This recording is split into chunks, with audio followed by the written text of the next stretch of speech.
फातिमा की रानी माँ, प्रभु यीशु की माँ, आसरा तू ही है माँ।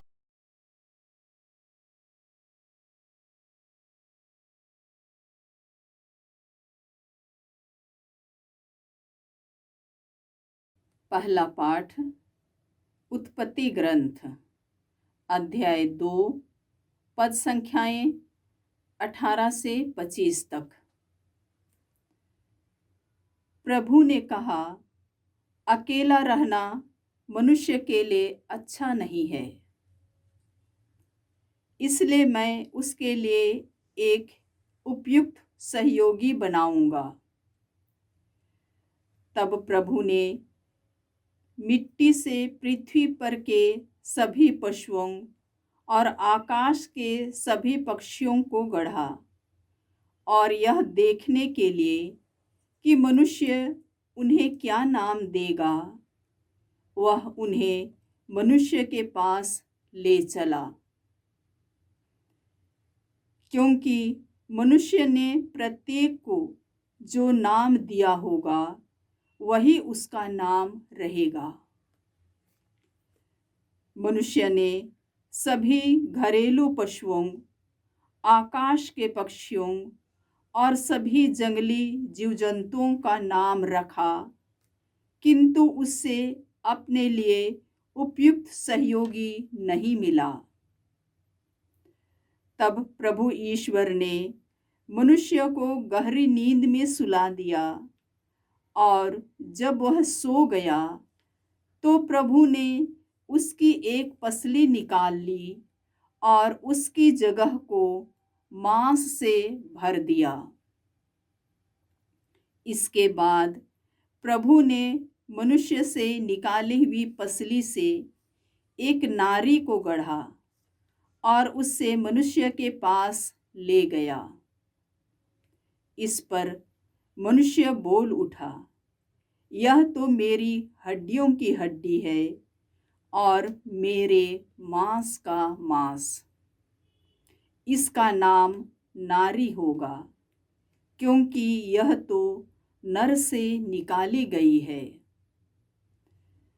इस कारण पुरुष अपने माता पिता को छोड़ेगा और अपनी पत्नी के साथ रहेगा, और वे दोनों एक शरीर हो जाएंगे।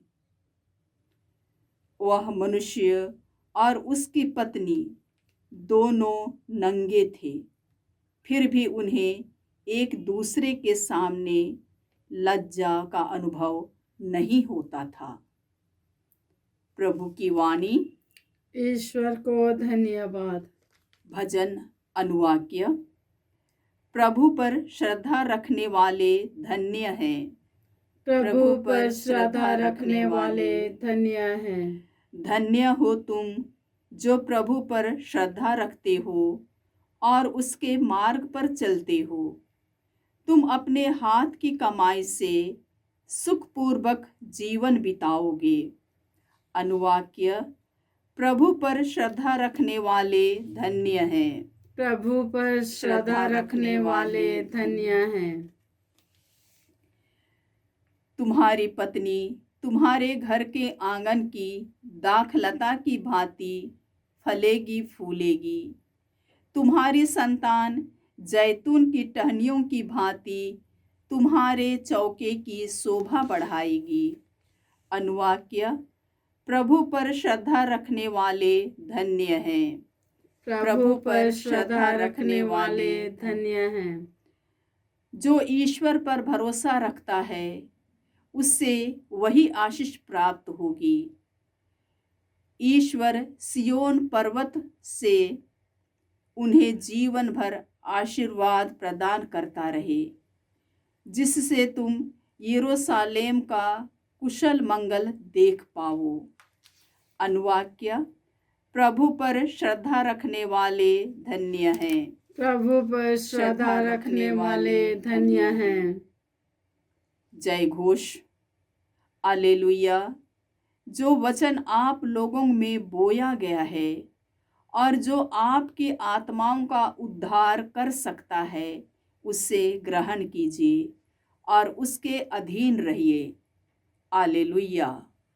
प्रभु आप लोगों के साथ हो और आपकी आत्मा के साथ। संत मार्कुस के अनुसार प्रभु यीशु ख्रिस्त का पवित्र सुसमाचार।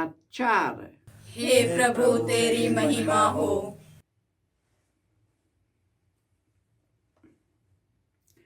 अध्याय 7 पद संख्याएं 24 से 30। वहां से विदा होकर यीशु तीरुस और सीदोन प्रांत चले गए। वहां वह किसी घर में ठहरे और यह चाहते थे कि किसी को इसका पता न चले, किंतु वह अज्ञात नहीं रह सके।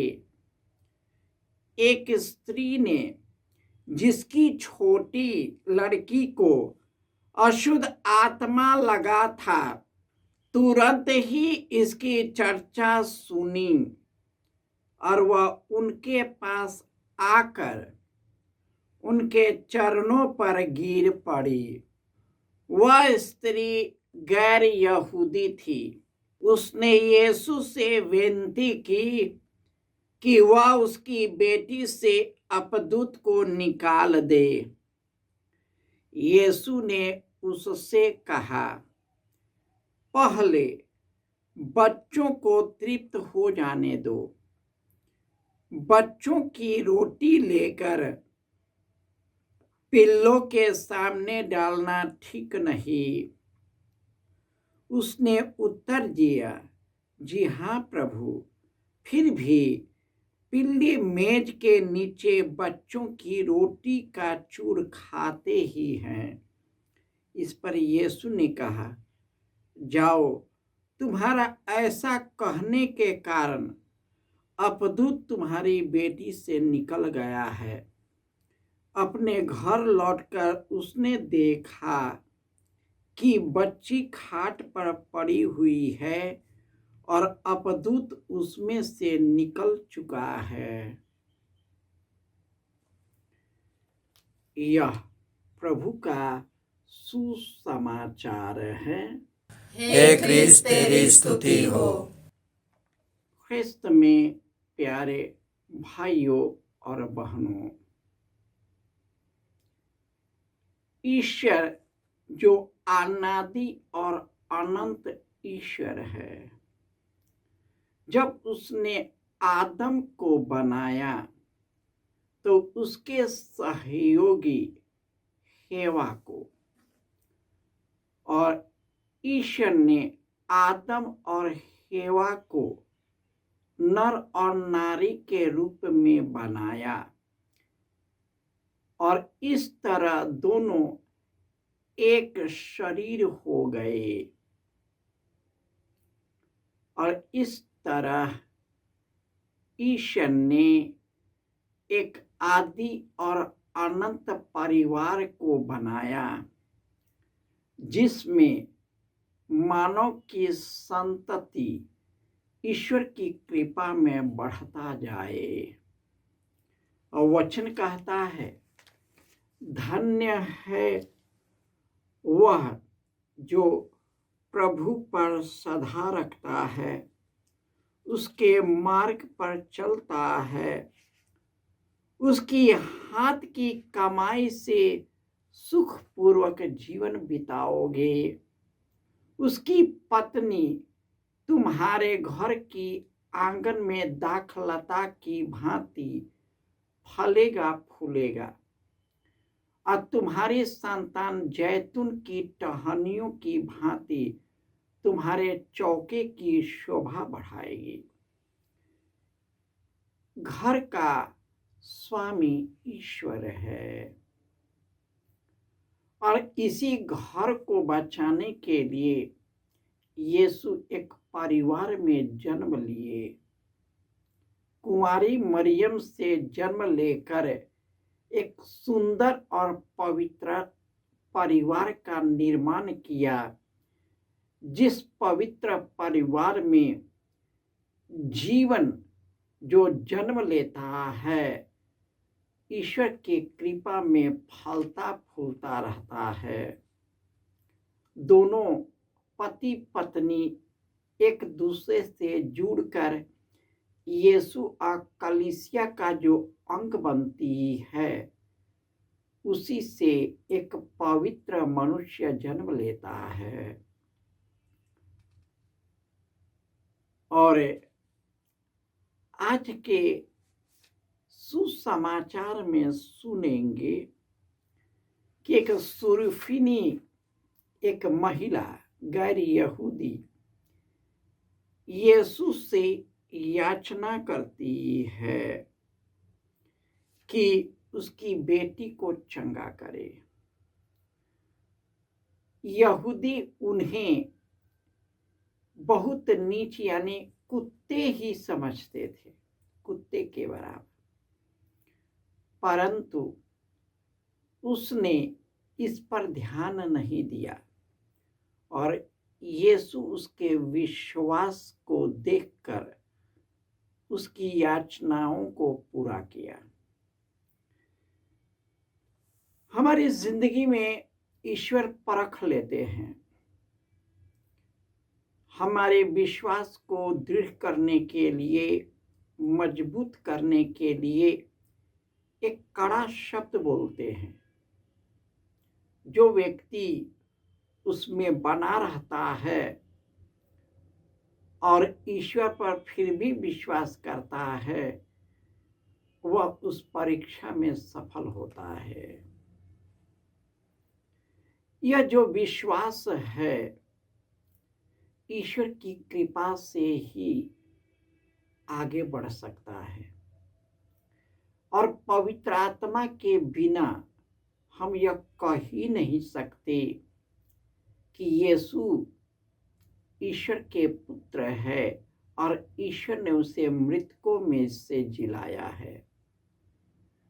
अतः हमें ईश्वर की पूर्ण प्राप्ति करने के लिए इस दुनिया में पति पत्नी बच्चे और हमारे साथ रहने वाले लोगों के साथ पवित्र संबंध बनाए रखना है, ताकि उसी पवित्रता में हम ईश्वर की कृपा में बढ़ता जाए, आनंद और खुशी से जी सके और एक दूसरे को ईश्वर के मार्ग पर ले चले, अपने बाल बच्चों को ईश्वर के मार्ग पर ले चले, न कि इस संसार की चिंताओं और कुंठाओं और संसार की चीजों में हमारा मन कुंठित हो जाए।